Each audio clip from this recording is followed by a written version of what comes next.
सभी को जय मसीह की। मैं पास्टर हेमंत कुमार शिमला में रह कर के परमेश्वर की सेवकाई करता हूँ।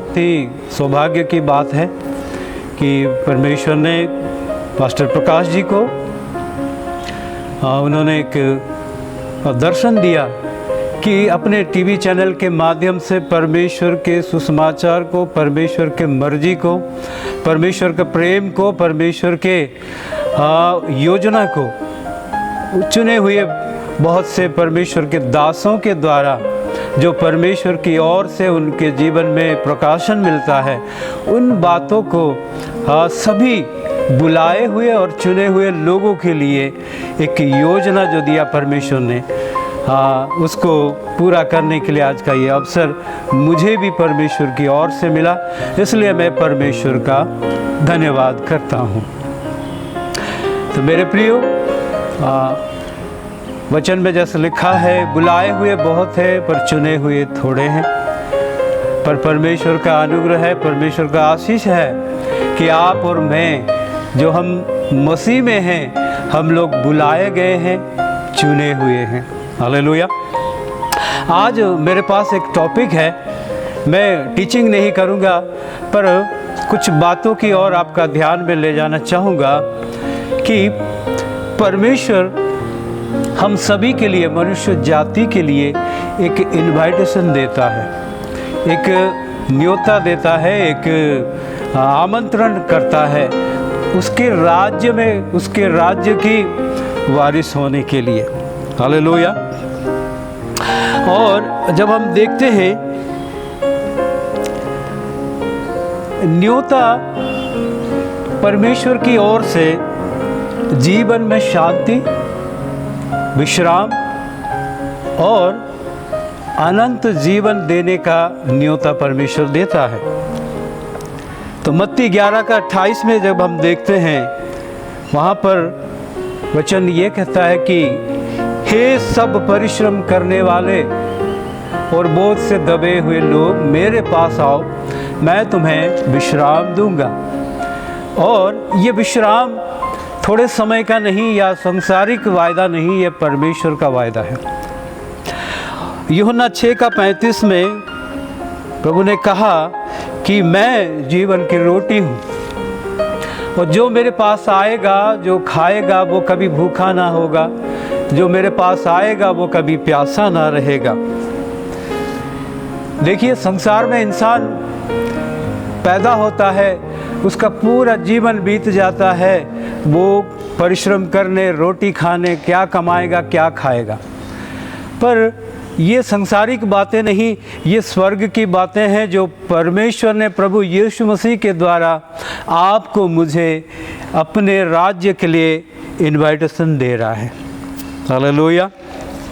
जो कोई भी प्रभु यीशु मसीह को सुनते हैं, वचन के द्वारा, किसी पत्रिका के द्वारा, किसी टीवी चैनल्स के द्वारा, गीतों के द्वारा, वो जब उन्होंने सुन लिया, उनके लिए वो इनवाइटेशन, परमेश्वर का इनवाइटेशन पूरा हो जाता है।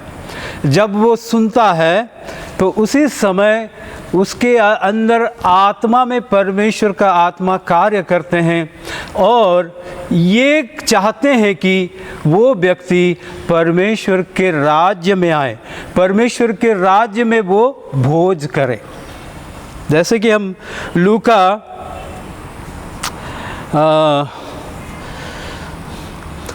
में देखते हैं, 14:15 में लिखा है कि धन्य है वो जो परमेश्वर के राज्य में रोटी खाएगा। हालेलुया। परमेश्वर के भोज में शामिल होने के लिए, परमेश्वर के राज्य में किसी को अगर इनविटेशन मिल रहा है, वो व्यक्ति धन्य है। परमेश्वर प्रभु यीशु मसीह के द्वारा उदाहरण में, सब दृष्टांत के द्वारा प्रभु यीशु मसीह ने हम सबसे बात कर रहे थे। तो प्रभु ने एक ये भोज, ये इनविटेशन के बारे में एक दृष्टांत उन्होंने कहा। वो हम देखते हैं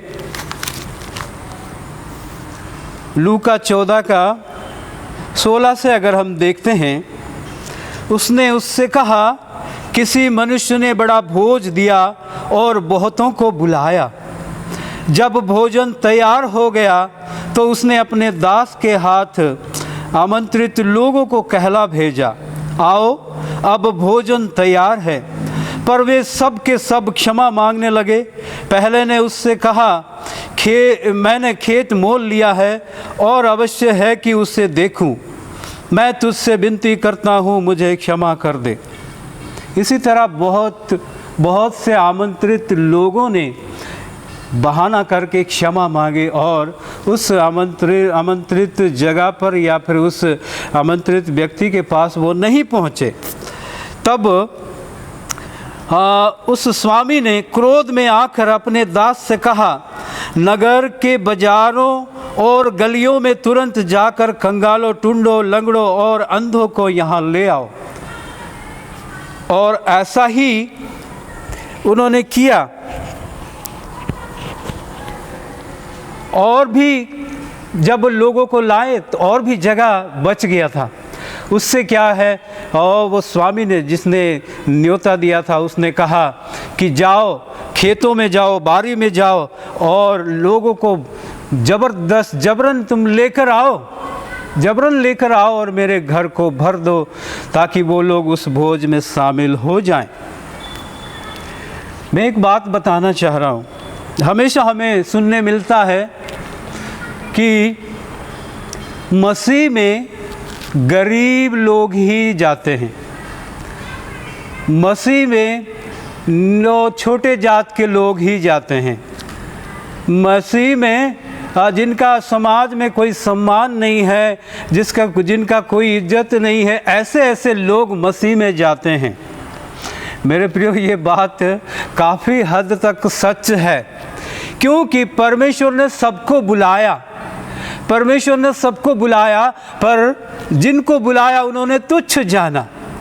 परमेश्वर का प्रेम उन लोगों पर है, इसीलिए हम इस बात को मानते हैं कि जिसका कोई नहीं है उसका परमेश्वर है, और वो अपने भोजन में उन लोगों को शामिल करना चाहता है, और वो अपने प्रेम से उनको क्या है, ज़बरदस्ती लेकर के आता है, ज़बरदस्ती अपने घर में बुलाता है और उनको अपने स्वर्गीय भोज में शामिल कराता है। हालेलुया। एक बात को और मैं आपके आगे रखना चाहता हूँ। इसी प्रभु यीशु मसीह जब भी बात करते थे, दृष्टांत के द्वारा बात करते थे। जब ये भोज के बारे में हम बात कर रहे हैं तो ये सिर्फ खाने पीने की बात नहीं है, वे स्वर्ग राज्य की बात प्रभु यीशु मसीह बता रहे थे। और जब हम देखते हैं मत्ती 22 का एक अध्याय से, एक आयत से जब हम देखते हैं, इसमें प्रभु यीशु मसीह साफ साफ उस दृष्टांत के अंजाम या उसका फल के बारे में बता रहे हैं। यहाँ पर ऐसे लिखा है, मैं 1 और 2 पढ़ देना चाहता हूँ। यीशु फिर उनसे दृष्टांत में कहने लगा, स्वर्ग का राज्य उस राजा के समान है जिसने अपने पुत्र का विवाह किया, और उसने अपने दासों को भेजा कि निमंत्रित लोगों को विवाह के भोज में बुलाएं। और जब उनके दास गए, लोगों को बुलाया, तो निमंत्रित लोग वहाँ पर आना नहीं चाहा। कई लोगों ने बहाना बना दिया। और जब हम देखते हैं 6 से हम पढ़ेंगे, अन्य लोगों ने जो बच रहे थे उनको दासों को पकड़कर उनका अनादर किया और मार डाला। जो लोग अब स्वर्ग राज्य के लिए आपको न्योता देते हैं, जो लोग आपको स्वर्ग राज्य के लिए आपके आगे आते हैं, तैयारी करते हैं, आपको सुसमाचार सुनाते हैं, हमारे इस मनुष्य समाज में उनको बहुत से ऐसे लोगों को उन्होंने मार भी डाला। ठीक है। 9 में जब हम पढ़ते हैं, इसलिए चौराहों पर जाओ और जितने लोग तुम्हें मिले सबको विवाह के भोज में बुला लाओ। अतः उन दासों ने सड़कों पर जाकर क्या बुरे क्या भले जितने मिले सबको इकट्ठा किया और विवाह का घर अतिथियों से भर गया। अभी आने वाले समय में प्रभु का जब आगमन होगा, उस प्रभु की कलीसियाओं के साथ प्रभु यीशु मसीह का जब विवाह होगा, तो जब उस भोज में शामिल होने का समय आएगा, मेरे प्रियो, बुलाए हुए लोग अगर इस न्योता को अगर वो बहुमूल्य नहीं जानते तो वो पीछे रह जाएंगे, पर परमेश्वर उन लोगों को ले लेगा जिनका कभी उनका मुलाकात परमेश्वर से नहीं हुई थी। एक और 2 आयत को मैं पढ़ना चाहता हूँ। जब राजा अतिथियों को देखने भीतर आया तो उसने वहाँ एक मनुष्य को देखा जो विवाह का वस्त्र नहीं पहना था। उसने उससे पूछा, हे मित्र, तू विवाह का वस्त्र पहने बिना यहाँ क्यों आ गया? उसका मुंह बंद हो गया। तब राजा ने सेवकों से कहा, इसके हाथ पांव बांधकर उसे बाहर अंधियारे में डाल दो, वहाँ रोना और दांत पीसना होगा, क्योंकि बुलाए हुए तो बहुत है परंतु चुने हुए थोड़े हैं। मेरे प्रियो, इस आखिरी आयतों के द्वारा हमें ये पता चलता है, लोग कहते हैं जाना एक ही जगह पर, जाना स्वर्ग पर, चाहे इधर से जाओ चाहे उधर से जाओ स्वर्ग पहुंच जाओ। पर मेरे प्रियो, ऐसा नहीं होगा।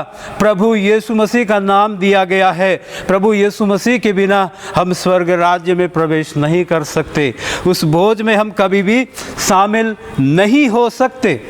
जब आप लूका 14 में अगर हम देखते हैं, उसकी आखिरी आयत में, क्योंकि मैं तुमसे कहता हूँ कि उन आमंत्रित लोगों में से कोई मेरे भोज को ना खाएगा। देखिए, आमंत्रित लोग एक बार अगर प्रभु को इनकार कर देते हैं तो उनका कोई हक नहीं बनता कि वो परमेश्वर के राज्य में भोज में शामिल हो या प्रभु यीशु मसीह के द्वारा अनंत जीवन में प्रवेश करें। इसलिए मेरे प्रियो, आज मैं चाहता हूँ, मैं पैदाइश मसीह परिवार में, पर मेरा जीवन प्रभु में नहीं था। मैं बुलाया हुआ तो था, पर मैं उसके बुलाहट को नहीं जानता था। आज ऐसे बहुत से लोग हैं, मेरे मित्र हैं, मेरे जानने वाले नहीं जानने वाले, प्रभु ने आपको बुलाया, प्रभु ने आपको न्योता दिया, पर आपने उसको बहुमूल्य नहीं जाना। पर जैसे जैसे आप देख रहे हैं पवित्र शास्त्र के हर एक बात घटती जा रही है, तो इस समय में हमें उसके इनविटेशन को दोबारा से पढ़ना है। उसने कब आपसे बात किया, कब आपको बुलाया, उस समय को याद करें और प्रभु यीशु मसीह में अपने आप को तैयार करें और उसके भोज में शामिल होने के लिए आप तैयार हो जाएं। इसलिए प्रभु यीशु मसीह इस मसीह टीवी को, पास्टर प्रकाश जी को आशीष दे, ताकि जो कुछ भी ये बीड़ा उठाया उन्होंने आत्माओं के उद्धार के लिए, वो कार्य परमेश्वर में पूरा होते जाए। आमीन। Praise the Lord. मैं चाहूँगा कि आप शिफा मसीह टीवी को लाइक करें, सब्सक्राइब करें, शेयर ज़रूर करें, क्योंकि आप जितना शेयर करेंगे आप इनडायरेक्टली परमेश्वर के सुसमाचार को फैला रहे हैं। प्रभु आप सभी को आशीष दें।